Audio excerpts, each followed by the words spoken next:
본 영상은 유튜브 채널 KRTV 뉴스에서 제작하였으며 도움이 되셨다면 좋아요와 구독하기를 눌러주세요. 감사합니다.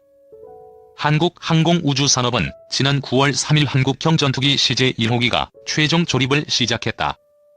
최종 조립이란 부문별로 제작한 전투기의 전방, 중앙, 후방 동체와 주익, 미익을 연결해 항공기 조립을 완성하는 공정이다. 조립을 마친 KF-X CJ1호기는 2021년 상반기에 출고될 예정이다. 이후 시상시험과 비행시험을 거치게 되는데 카이는 2026년까지 완료를 목표로 KF-X 개발에 박차를 가하고 있다. KF-X는 KT-1 기본 훈련기와 T-50 고등 훈련기에 이어 군 전력 증강은 물론 국내 항공산업 역사에 한 획을 긋는 중요한 사업이다. 카이는 지난해까지 개발 엔지니어 800여 명을 신규 채용하고 구조시험동, 개통시험동, 복합제동 준공을 통해 인프라를 확충해 개발 효율성을 극대화해왔다. KF-X 사업은 공군의 장기 운용 전투기를 대체하고 미래 전장 운용 개념에 부합하는 국산 전투기를 개발하는 사업이다. 2018년 기본 설계 검토를 마치고 2019년 2월 첫 부품 가공을 시작으로 그해 9월 상세 설계 검토를 통과했다. 시제기는 항공기가 실제로 비행하면서 완전히 성능을 발휘하는지 확인하기 위한 개발용 항공기이다. KF-X 시제기는 총 6대가 제작되며 지난달부터 CJ1호기의 최종 조립이 시작됐다. 완성된 시제기는 2021년 상반기에 출고될 예정이다. 이후 KF-X는 2022년 초도 비행 후 지상시험과 비행시험을 통해 설계를 검증하는 과정을 거쳐 2026년 개발을 마치게 된다. 한편 카이는 2015년 6월 LAH 개발을 시작해 2016년 8월 기본 설계, 2017년 11월 상세 설계를 완료했다. 2018년 12월 LAH CJ1호기를 처음 공개하고 2019년 7월에는 초도 비행에 성공했다. 이후 비행 안전성과 주요 성능을 입증하는 초도시험 평가를 올해 8월 말 완료했다. 지금은 비행 성능의 확장과 무장 운용 능력 입증 위주의 후속 시험 평가를 진행하고 있으며 2022년 말에 체계 개발을 완료할 계획이다. LAH는 공중강서 부대 엄호, 위력 수색, 탱크 경미열 등이 주 임무다. 후방에서 적을 탐지하고 제압할 수 있도록 사격 통제 컴퓨터와 공대지 유도미사일을 장착했다. 이외에도 20mm 기관총과 70mm 로켓탄을 탑재하고 있다. KF-X와 LAH는 단순히 공군과 육군의 기존 항공기를 대체하는 국산 항공기 이상의 의미를 지닌다. 독자 개발한 전투기와 무장 헬기는 자주 국방의 달성과 기술 선진국으로 진입했다는 증표이며 나아가 국가 경제 발전과 일자리 창출에 기여하는 미래 신성장 동력으로 항공산업이 도약했다는 의의가 있다. 한국군 헬기 700대, 무장능력 최우수, 적탱크 부태 초전 박살. 정치, 경제, 군사. 본 영상은 유튜브 채널 KRTV 뉴스에서 제작하였으며 도움이 되셨다면 좋아요와 구독하기를 눌러주세요. 감사합니다. LAH는 우리 기술로 만든 첫 번째 공격 헬기다. 유럽 20-155 헬기를 기반으로 제작됐다. 지난 7월 CJ1호기의 초도 비행을 성공적으로 마치면서 본격적인 비행시험 단계에 있다. 현대 전장에서 공격 헬기는 지상전 승리의 필수 무기 체계로 불린다. 미국, 영국, 프랑스 등 다국 적군이 이라크를 상대로 벌인 걸프전에서 이라크의 주요 레이더기지와 방공시설을 파괴한 제1의 임무는 고정익 폭격기가 아닌 공격용 무장 헬기였다. 항공학의 서자로 취급받던 저공비행 헬기가 선제 타격을 하고 나서야 전폭기, 미사일 등으로 폭격에 임할 수 있었다. 유도기술이 발전하고 무장 능력이 강화되면서 헬기는 지상전의 게임 체인저로 부상하고 있다. 한국군 헬기 전력은 육군항공으로 대변되는 한국군 헬기 전력은 주변 군사 강국과 비교해도 뒤지지 않는다. 국방부가 올해 초 발간한 2018 국방백서에 따르면 우리 군이 보유한 헬기는 680여 대다. 이 중 80% 이상이 공격, 기동 헬기로 육군이 보유한 전력이다. 중국의 경우 육해공군 보유 헬기가 1130여 대, 일본은 600대 수준이다. 우리 군이 현재 운용하고 있는 공격 헬기는 500MD, AH-1S 코브라, AH-64E 아파치 3개 기종이다. 대부분 육군항공작전사령부 소속이다. 항작사는 6.25 전쟁 중이던 1950년 10월 육군본부 작전교육국 항공과로 첫 발을 내딛었다. 1989년 7월 2개의 항공단으로 편성된 항공사령부로 승격했다. 1999년 4월 1개의 공중강습여단과 2개 항공여단, 4개 항공단으로 편성된 지금의 항작사가 창설됐다. 공격 헬기는 보병부대와 합동으로 적의 핵심 시설을 무력화한다. 아파치 헬기는 현존하는 세계 최강의 공격 헬기다. 우리 육군은 2016년부터 총 36기의 아파치 헬기를 인수해 아파치 대대를 운영하고 있다. 이 헬기는 전투 반경이 360km에 이른다. 주무장은 30mm 기관포, 헬파이어 미사일 등이다. 30mm 기관포는 최대 1200발을 탑재할 수 있고 최대 사거리는 4.2km이다. 헬파이어 미사일은 최대 16기를 실을 수 있으며 최대 사거리는 8km에 달한다. 군 당국자에 따르면 18대로 구성된 아파치 1개 대대가 1회 출격하면 1개 적기감여단을 괴멸시킬 수 있다. 코브라 헬기는 적전차를 정밀 타격할 수 있는 공격 헬기다. 코브라 1개 대대가 1회 출동하면 1개 적전차 대대를 경멸할 수 있다. 우리 군은 LAH를 통해 노후한 500MD와 코브라 헬기를 교체할 계획이다. LAH는 최고 속력 시속 324km, 최대 항속거리는 905km에 이른다. 20mm 기관포와 적전차를 파괴할 수 있는 공대지 유도탄인 천검이 장착된다. 고속 헬기, 회전익 무인기도 등장. 미 육군은 최근 차기 공격 정찰 헬기 도입 사업에 착수해 사업자 선정 작업에 들어갔다. 공격 기능 외 정찰 기능을 갖춘 무장 헬기를 육군에 배치하겠다는 것이다. 헬기가 근접 전투뿐 아니라 원거리 정찰용으로도 운용된다는 얘기다. 헬기는 이미 공격, 수송 등 전통적인 역할을 넘어 다양한 목적으로 사용되고 있다.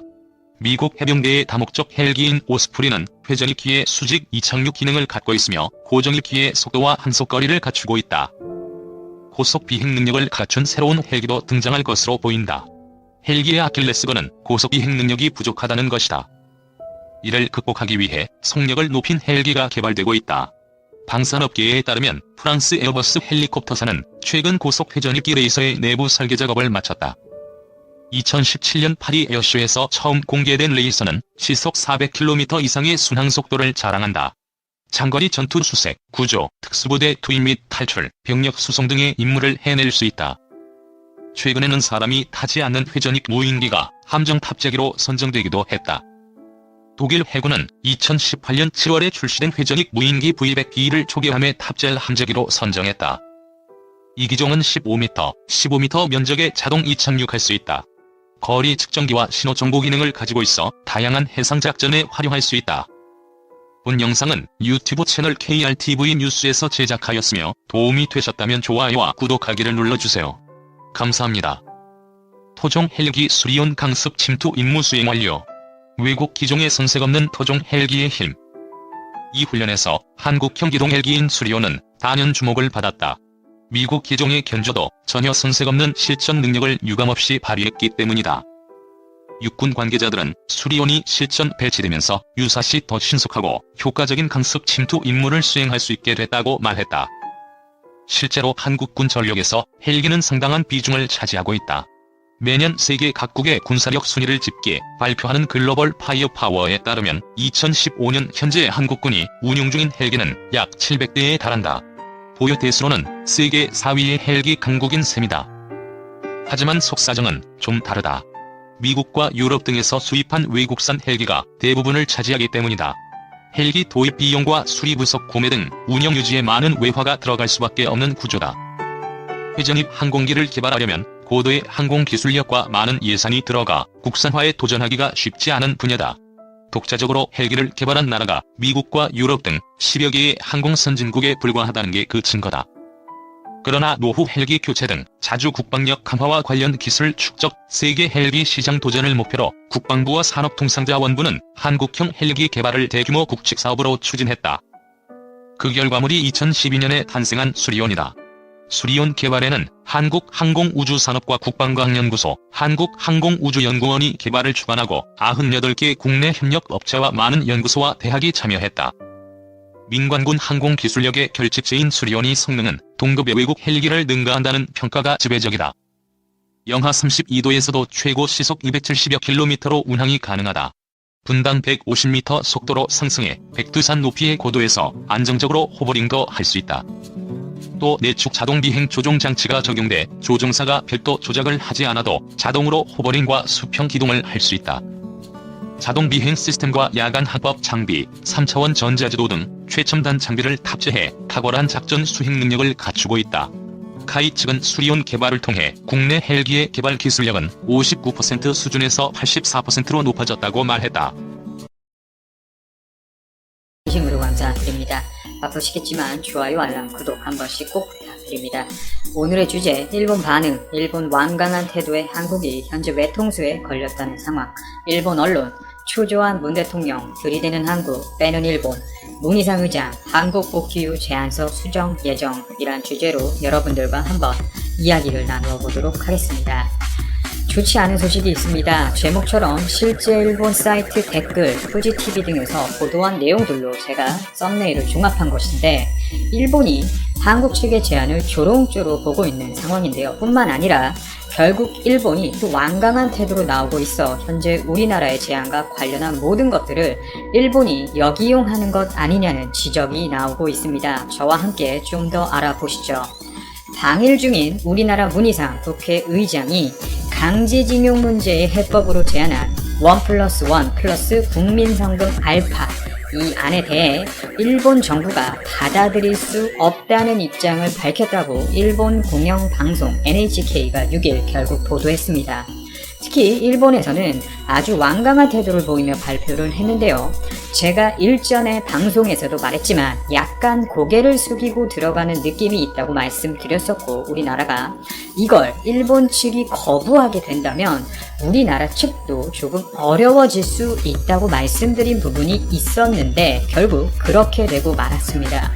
이러지도 저러지도 못하는 상황이 된 것 같은데, 실제 일본 정부 관계자가 이 문의장의 제안과 관련해 NHK에 일본 기업이 비용을 내는 것을 전제로 하고 있다며 지금까지 말해온 것처럼 일본으로서는 절대 받아들일 수 없다고 말해버린 것입니다. 앞서 한국 정부가 제안한 이 1+1 한일기업 공동기금 조성안은 일본 정부가 이미 거부한 바가 있습니다. 이후 다양한 형태의 1+1 플러스 2 알파 방안이 거론되어 왔는데요.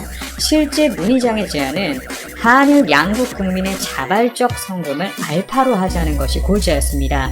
일본 측이 일본 기업의 배상 책임이 1965년 한일 청구권 협정으로 종결됐다는 주장을 굽히지 않으면 앞으로도 계속 평행선을 달리는 만큼 이 한국 기업과 양국 국민도 참여한다는 명분을 주며 태도 변화를 이끌려는 고육지책으로도 풀이가 됩니다. 다소 논란이 있을 수는 있지만 판결 이후 벌어진 논란이 일본의 한국 화이트리스트 배제, 그리고 한국의 한일 군사 정보보호협정, 지소미아 종료 선언 등 정부 간 갈등에 이어 일본 여행 급감 등 국민 감정으로까지 번지는 상황을 서둘러 타개해야 한다는 양국의 판단으로도 보이는데요. 실제 우리나라 측은 문희상 국회의장이 5일 내놓은 이 일제 강제징용 피해자 배상 문제에 대한 1+1 플러스 알파 이 방안이 한일 양국에서 과연 여론의 호응을 얻을 수 있을지 주목하고 있었습니다. 특히 일본을 방문 중 문의장은 이날 도쿄 와스다대에서 제2의 김대중 오부치 선언, 문재인 아베 선언을 기대합니다 라는 제목의 특강을 통해 한국 일본 기업과 양국 국민의 자발적 기부로 기금을 마련해 징용 피해자 배상을 대신하는 방안을 제안했는데요. 하지만 이마저도 거부당한 상황인데, 즉 일본 측도 일본의 주장을 절대 굽힐 수 없다는 것이며 일본 기업과 관련되어서는 한 푼도 돈을 낼 의향이 없다는 뜻이죠. 특히 한국 측이 고육지책으로 내놓은 방안으로 평가가 됨에도 불구하고 일본 측이 전혀 주장을 굽히지 않아 세계적으로 이슈가 되고 있습니다. 특히 NHK는 이 문의장의 제안을 도저히 받아들일 수 없다는 의견이 일본 정부와 여당 자민당 내에서 많다고 설명했는데요. 결국 일본 측의 간을 본 것인지 아니면 우리나라가 미국의 지속적인 압박 때문에 눈치를 보고 일본 측에게 제안을 한 것인지는 저는 모르겠지만, 이 문의장은 일본 측 의견을 참고해서 또 우리나라로 귀국 후에 양 국가 간 이 강제징용 보상 법안과 관련한 수정안을 발의할 예정이라고 하는데요. 실제 돈을 나누어 부담하게 되면 양국이 그건 일본 기업의 징용의 책임이 전부 다 있는 것은 아니라는 모양새가 된다는 의견이 현재 한국 내에서도 많은 상황입니다. 실제 이렇게 일본이 우리나라 문의장의 제안을 완강하게 거부하자마자 일본에 바로 사설이 하나 또 떴습니다. 바로 지소미아와 관련된 사설인데요. 현재 미국의 스튜렐 차관보가 우리나라에 와 있고 오늘 우리나라 외교부 강경화 장관과 만나 지소미아 및 한일 관계에 대해서 이야기를 나눌 것이라고 하는데 특히 현재 미국 측에서 지소미아와 관련된 압박을 한국과 일본에 동시에 넣고 있기 때문에 두 나라 모두 이 지소미아와 관련해서 신경이 곤두서 있는 상황입니다. 그런데 이 상황에서 문희장의 제안을 반대하면서 그 패를 다시 일본이 우리나라에게 넘긴 것이죠. 실제 이 군사정보보호협정, 즉 지소미아의 22일 자정 종료를 앞두고 한일 간 대화를 촉구하는 일본 신문의 사설이 6일 잇따라 나왔습니다. 결국 똑같은 이야기를 일본 측은 계속하고 있는데요. 일본 정부가 강제징용 문제에 대해 기존 방침에서 변화가 없다며 움직이지 않고 있는 상황에서 일본 언론들은 대화를 서둘러야 한다고 강조한 것이지만 결국 얘기하는 것은 그 공은 한국에 있다는 식의 자세로 한국이 해결책을 제시하라는 주장을 펴며 일본 정부의 입장을 대변해버리고 있는 것입니다. 실제 극우 언론인 산케이에서는 우리나라의 제안 및 회담 제의에 대해 화해 토지에 속지 마라 등의 선동을 또 하고 있고 요미우리에서도 통일조선 핵보유 않게 손 써야 라는 이야기를 내놓고 있는데요. 아주 자극적인 멘트들로 일본 내부를 선동하고 있는 모습이 보이네요. 사실 우리나라 여론도 현재 좋지 못한 상황입니다. 일본 수출 규제와 더불어서 하나의 카드로 내놓은 것이 지소미아 종료라는 카드인데 미국의 압박으로 인해 이 카드를 접고 이번 강제징용 피해 보상과 관련해서 먼저 제의를 하는 모습을 보여 아쉽다는 의견이 많았는데요. 특히 제안을 일본 측에게 거부당했기 때문에 오히려 일본은 이 상황을 역이용할 것 같다는 생각이 개인적으로 많이 듭니다. 앞으로 우리 정부가 어떤 정책을 펴야 가장 현명할지는 저도 모르겠지만 한국과 일본 사이 단독 관계가 아닌 현재 천주국인 미국까지 끼어있어 우리나라가 펼쳐온 정책이 쉽게 먹혀 들어갈 것 같지는 않아서 앞으로 정부 관계자들의 대일본 정책이 어떻게 펼쳐질지 좀 더 지켜보고 전해드릴 소식이 있다면 여러분들께 또 바로 전해드리도록 하겠습니다. 방금까지는 조금 어려운 소식을 제가 전해드렸다면 이번엔 아주 즐거운 소식입니다. 바로 베트남에서의 박항서 감독과 관련된 이야기인데요. 베트남의 국민 영웅으로 불리는 이 박항서 감독이 베트남 축구 대표팀을 계속 이끌게 되었습니다.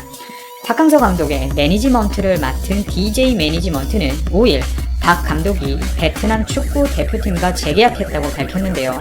박항서 감독은 지금과 같이 베트남 성인 축구 대표팀 A 대표팀과 올림픽 대표팀 감독을 맡게 되지만 두 대표팀의 소집 시기가 겹칠 경우 박 감독이 코칭 스태프를 구성할 수 있는 옵션이 추가되었습니다.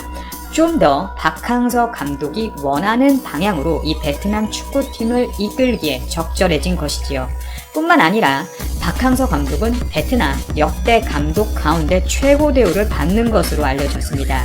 레호아야인 베트남 축구협회 사무총장은 최근 박 감독이 재계약하면 가능한 범위 안에서 연봉을 인상하고 이전에 없었던 혜택을 부여하기로 했다고 밝힌 바 있는데 박 감독의 현재 연봉은 세후 24만 달러, 한화 약 2억 8천만 원입니다.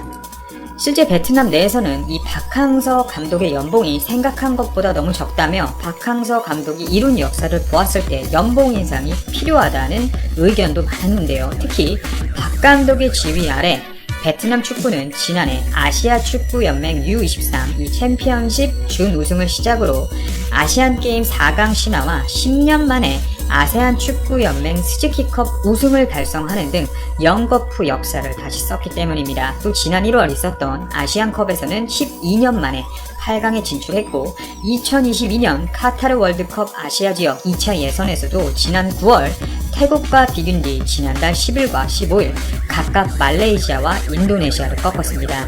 실제 이번 재계약을 통해 박항서 감독이 원하는 축구를 더욱더 확실하게 할 수 있는 조건이 다져진 상황이기 때문에 개인적으로 정말 축하드리고 베트남에서 별이 되시길 바랍니다. 뿐만 아니라 최근 베트남 내에서의 한국의 이미지가 굉장히 좋아지고 있는데 박항서 감독님 뿐만 아니라 삼성전자 및 우리나라의 여러 기업들이 베트남에 투자하고 있기 때문에 앞으로도 베트남과 많은 좋은 교류가 있길 바라며 이만 방송을 마치도록 하겠습니다. 오늘도 제 방송을 들어주셔서 진심으로 감사드립니다. 이만 마치도록 하겠습니다. 한국군의 첫 전용 통신 위성 아나시스 2호가 미국 플로리다주 케이프 카네버럴 공군기지에서 발사됐다. 방위사업청은 21일 오전 0시 미국 케이프 카네버럴 공군기지의 케네디 우주센터에서 성공적으로 발사되었다고 밝혔다. 아나시스 2호는 발사 약 32분 후 고도 약 630km 지점에서 팔콘 -9 발사체로부터 정상적으로 분리되고 이어 약 18분 뒤에는 프랑스 툴루즈 위성 관제센터와 첫 교신을 시도해 오전 7시 8분 첫 교신에 성공했다. 아나시스 2호는 발사 후 안테나 및 태양 전지판 전개를 통해 임무 수행에 필요한 전력 공급 및 운용 가능 여부를 점검할 예정이며 약 2주간의 중간 궤도 변경을 통해 최종적으로 고도 36,000km의 정지 궤도에 위치하게 된다. 정지 궤도 안착 후에는 약 1개월간 위성의 성능과 운용성을 확인할 계획이다. 방사청은 지난 2014년 사업에 착수하여 약 7년간의 수많은 노력 끝에 아나시스 2호 위성 발사에 성공함으로써 우리 군은 기존의 민군 공용통신 위성으로 활용되었던 무궁화 5호 위성을 대체할 최초 군독자 통신 위성을 확보하게 되었고 군 위성 체계의 발전에도 크게 기여할 것으로 기대되고 있다고 전했다. 또 첨단 기술의 각 축장인 우주에서도 본격적으로 역량을 갖추어 나가며 앞으로 새로운 전장인 우주 공간에서 감시 정찰, 조기 경보 위성 등 우주 국방력을 단계적으로 확보해 나아갈 계획이다라고 덧붙였다. 이번 아나시스 2호의 성공적인 발사로 인해 한국군은 정보 처리 속도, 전파 방해 대응 기능, 통신 가능 거리 등이 향상된 최초의 군 전용 위성을 보유하게 되었으며 세계 10번째로 전용 군사 위성을 확보한 국가가 되었다. 아나시스 2호는 한국군이 F-35E 스텔스 전투기 도입하면서 록히드 마틴사와 맺은 절충 교역의 형식으로 제공된 것이다. 록히드 마틴과 하도급 계약을 맺은 에어버스가 유로스타 23000 위성을 기반으로 제작했다. 정부가 차세대 전투기 2차 사업으로 F-35E 스텔스 전투기 대신 수직 이착륙 기능이 탑재된 F-35B 기종을 도입하는 방안을 검토 중인 것으로 알려졌다. 23일 정부 소식통에 따르면 2021년부터 5년간 약 4조 원을 들여 추진하는 FX 2차 사업의 전투기 기종으로 F-35B가 고려되고 있다. 이는 해군의 경항공모함 건조 계획에 따라 함재기용 전투기가 필요하다는 군안 밖의 주장이 반영된 것으로 보인다. 군은 2014년 확정된 FX 1차 사업 계획에 따라 약 7조 원의 예산을 들여 F-35E 40대를 2021년까지 우선 전력화할 방침이다. F-35B는 F-35E와 달리 수직 이착륙이 가능한 리프트핀이 달려있어 경항모에 적합하다. 가격도 대당 보통 1,000억 원인 F-35E보다 30%가량 비싼 것으로 알려져 있다. 군 관계자는 둘 다 같은 계열의 스텔스 전투기이지만 부품 대부분이 달라 사실상 새로운 기종으로 봐야 한다고 전했다. 소식통에 따르면 지난해 경항모를 2033년 진수하겠다는 계획이 발표된 뒤 FX 2차 사업에 F-35B 기종을 도입해야 한다는 주장이 나왔다. 하지만 군은 당시 F-35E 20대를 구매하기로 가닥을 잡은 것으로 알려졌다. 이 때문에 이번에 F-35B로 기종을 변경할 경우 전투기 도입이 더 늦춰질 수밖에 없다. 현재 공군력은 F-4, F-5 등 기존 전투기가 노후화돼 전력 대체가 시급한 상황이다.